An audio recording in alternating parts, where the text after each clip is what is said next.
먼저 국민의대가 되겠습니다. 모두 자리에서 일어나 정면의 국기를 보내주시기 바랍니다. 국기에 대하여 국내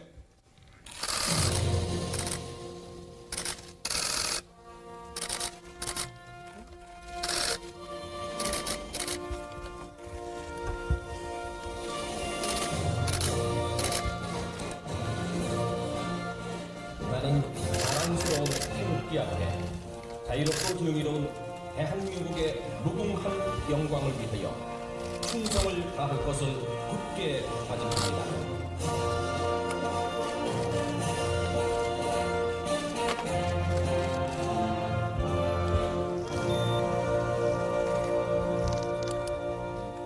바로 이하 의식은 생략하겠습니다.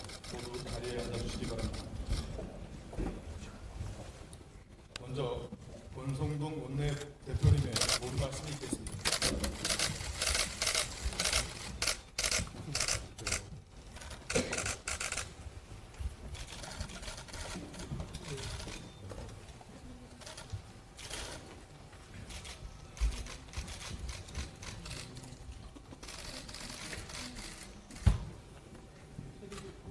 바로 놓은 거.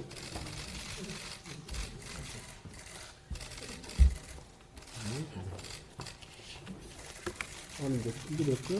아까 자기 올려놨는데 이거 새로 저기 있구나.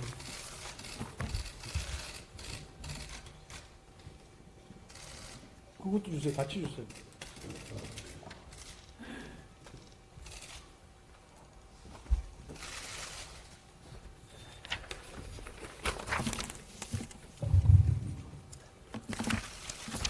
당 지도부가 총사퇴했습니다. 이제 비대위 구성으로 당 수습에 나서야 합니다. 당내 혼란을 막고 신속한 의사결정이 이루어질 수 있도록 최선을 다하겠습니다.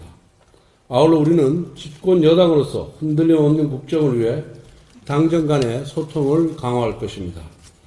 어제 국무총리에 이어 오늘 경제부총리 그리고 교육부총리를 만나 산적한 민생 문제에 대해 협력하자고 말씀드렸습니다.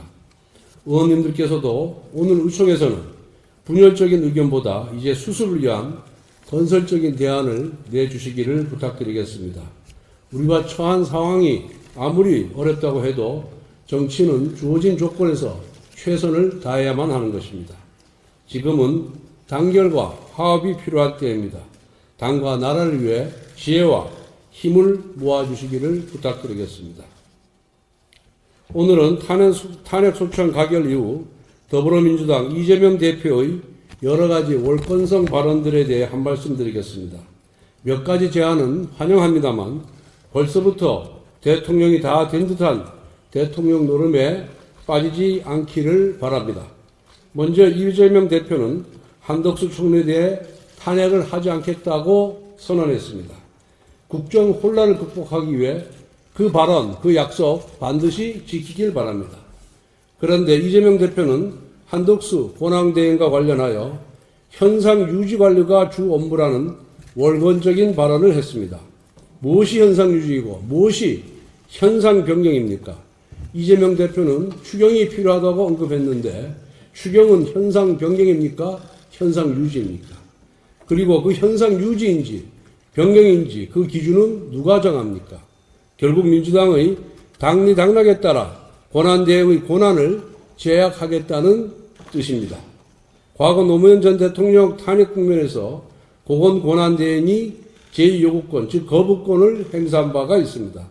박근혜 전 대통령 탄핵 시국에서도 황교안 권한대행은 헌법재판관을 임명했습니다. 즉 제2요구권이나 임명권이나 모두 대통령 권한 중의 일부입니다. 이 중 일부만 취사 선택해서 행사할 수는 없는 것입니다. 한덕수 권한대행 체제는 이재명의 섭정 체제가 아닙니다. 이재명 대표는 권한대행의 권한 행사 범위에 대해 제멋대로 유권 해석을 하지 마십시오. 한덕수 권한대행이 민주당 마음에 안 들면 또다시 태세 전환해서 탄핵 카드를 꺼내들지 않을까 우려됩니다. 아니나 다를까 오늘 민주당에서는 한덕수 대행이 제2요구권을 행사하면 탄핵을 추진할 수 있다. 이렇게 엄포를 놓았습니다. 이런 식의 협박 정치는 더 이상 국민이 용납하지 않을 것입니다. 한덕수 대행께도 말씀드립니다. 대통령 권한대행으로서 나라와 국민을 위해 헌법과 법률, 원칙이 정한 범위 내에서 당당하게 권한을 행사해 주시기 바랍니다. 결코 민주당 협박에 굴복해서는 안 된다는 것을 분명히 말씀드립니다. 이재명 대표는 국방부 장관 임명은 필요하다고 주장했습니다. 저는 탄핵 표결 이전부터 국방부 장관 임명 필요성을 주장했기 때문에 이 부분에 대해서만큼은 이 대표의 입장에 공감과 환영의 뜻을 표합니다. 지금은 국정 혼란 상황입니다. 안보까지 흔들려서는 절대 안 됩니다. 지난 계엄으로 인해 수도방위사령관, 방첩사령관, 특전사령관 등 주요 지휘관들이 보직 해임되었습니다. 군의 동료를 추스르기 위해서도 국방부 장관 임명은 조속하게 이루어져야 합니다. 아울러 치안을 담당하는 경찰청장 임명도 시급합니다. 국정 혼란을 수습하고 국민의 일상을 회복하기 위해 안보와 치안부터 튼튼하게 해야 합니다. 국가의 안보와 국민의 안전 앞에 여야가 따로 있을 수 없습니다. 국방과 치안만큼은 서로 협력하여 신속하게 정상화하도록 합시다. 그리고 이재명 대표는 추경을 신속하게 논의해야 한다고 주장했습니다. 본회의에서 본인들 마음대로 감액 예산안을 낮추기 통과시킨 지 고작 5일 지났습니다. 본 예산을 처리한 지 고작 5일 만에 추경을 논의한다는 게 말이 됩니까? 분명히 말씀드립니다. 감액 예산안의 일방 처리에 대한 민주당의 사과와 반성이 우선입니다. 특히 예산 삭감으로 인해 피해를 보게 된 취약계층과 서민들에 대한 사과가 필수입니다. 정부는 야당의 주장에 흔들리지 말고 민주당이 일방 처리한 예산안을 토대로 민생경제를 살리기 위한 경제정책 수립과 예산 집행에 만전을 기해 주시기를 당부드립니다.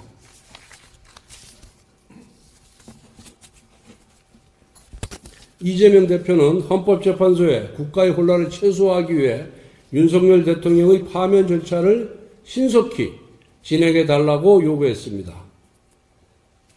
정말 뻔뻔하기 짝이 없습니다. 그동안 이재명 대표는 본인의 재판 절차를 지연시키기 위해 온갖 꼼수를 써왔습니다. 일부러 변호인을 선임하지 아니하고 소송기록 접수 통지서 수령도 피하면서 고의적으로 재판 절차를 지연시킨 장본인이 바로 이재명 대표입니다. 이재명 대표가 말하는 것은 본인의 유죄 판결 이전에 대선을 열어서 대통령이 되겠다는 것임을 삼척동자도 다 알고 있습니다. 하지만 탄핵은 탄핵이고 이재명 대표의 재판은 재판입니다. 대통령의 탄핵이 이재명 대표의 죄를 덮어주는 이재명 대표 대선 출마 허가증이 될 수는 없습니다. 오늘 국민의힘 이 부분에 대해서 우리 의원님들의 의견을 듣고 결의문을 채택할지 여부를 결정하도록 그렇게 하겠습니다. 이상입니다.